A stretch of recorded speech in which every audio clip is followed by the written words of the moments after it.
Ladies and gentlemen, it's your turn, and we'll take some questions from the audience, and we have a microphone that will come to you.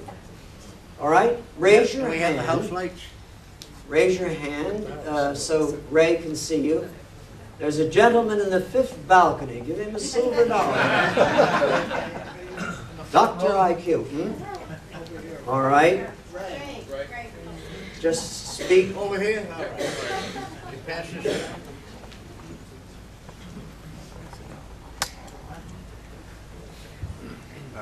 George.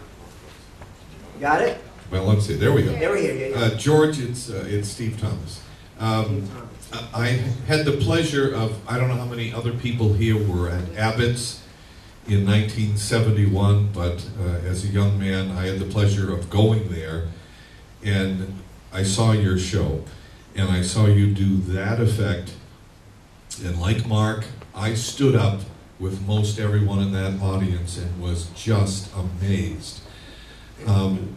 Up until that time, I had never seen that illusion, had never heard about it. Obviously, it had been around. How did you, I mean, where did you go back and find that and then want to recreate it?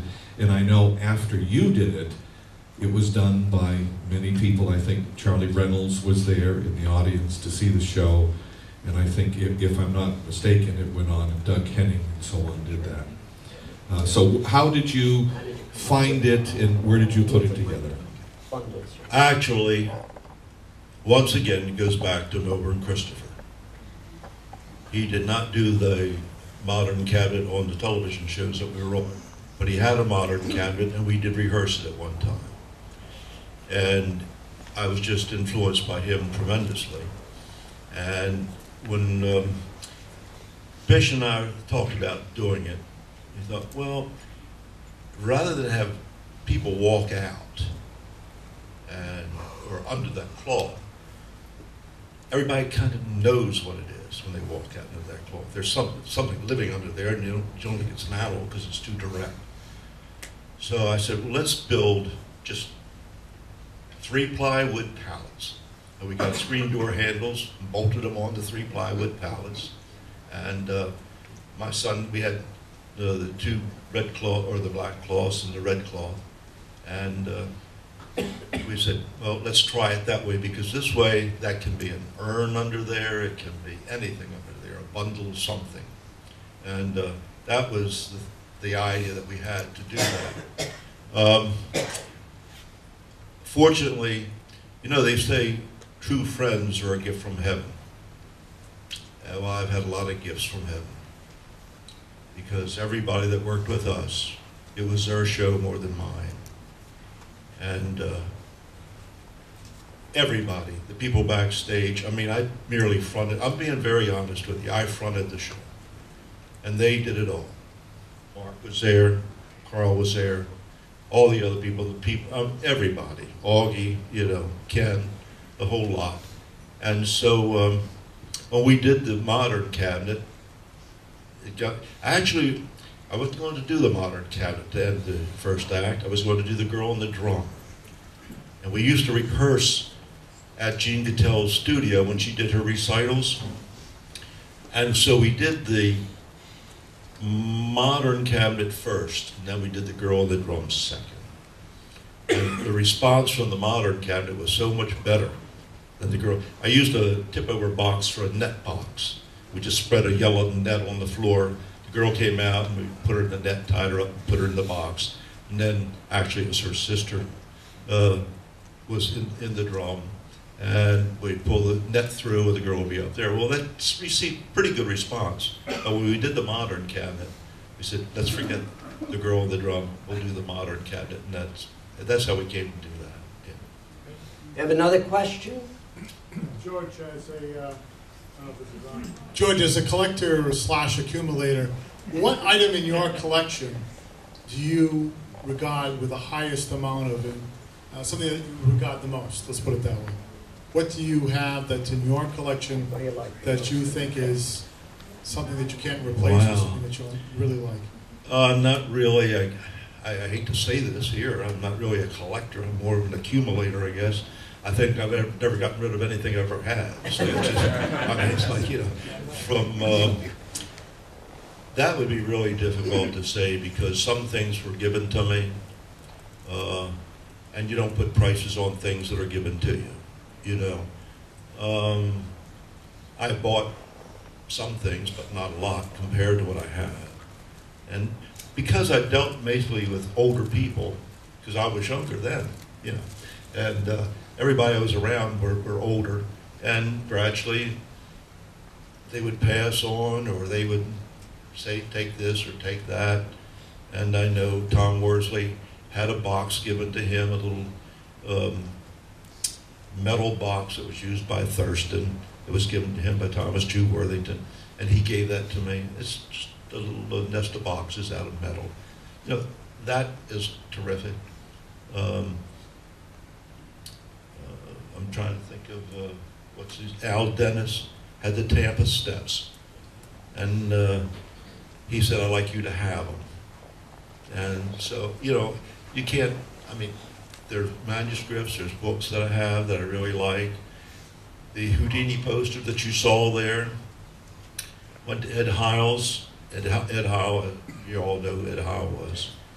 And I went there because his father used to do magic. And he saw me, because he lived in Baltimore, not far from our business. And he said, are you interested in buying some of my dad's magic? I said, oh yeah, sure. So I didn't have hardly any money at all. And he had a fishbowl dropper, like Jack Gwynn used. Well, man, I just loved that. And he had a fishbowl catcher, or fishing pole. I got that. And he said, do you want this? And it was that Houdini poster. And I said, well, I don't know, because I was making like $78 a week. He said, well, $25. I said, okay. So I bought that for $25, about 1956, I guess. And so I rolled it up in some brown paper, took it home. I didn't have any space to put it because we had a little house. I put it up in the rafters in the basement. And it stayed there, and then we moved over to another house, and it still rolled up, and I put it in the rafters of the basement, there, same thing.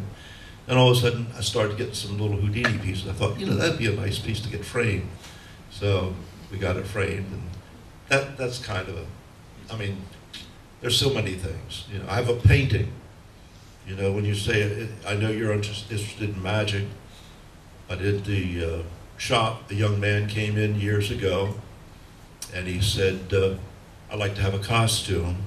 I want to be an old master. Well, I immediately thought of the cigar box that was an old master.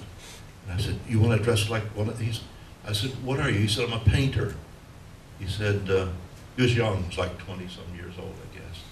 And I said, wow, that's good. Well, the Maryland Institute of Art that actually gave the first prize to A.T. Jones was $500 for his painting. Jones was a painter. And I said, well, at that point, they started doing these white pictures with a red dot in the middle or a jig-jag line. I mean, that's great for some people, but I said to the young man, how do you paint? I said, do you paint realistically? He said, yeah. I said, are you very good? Or it was kind of a joke with him, are you good? And he said, well, I think so. So I said, well, you look through there. And at that time, we had just gotten the business.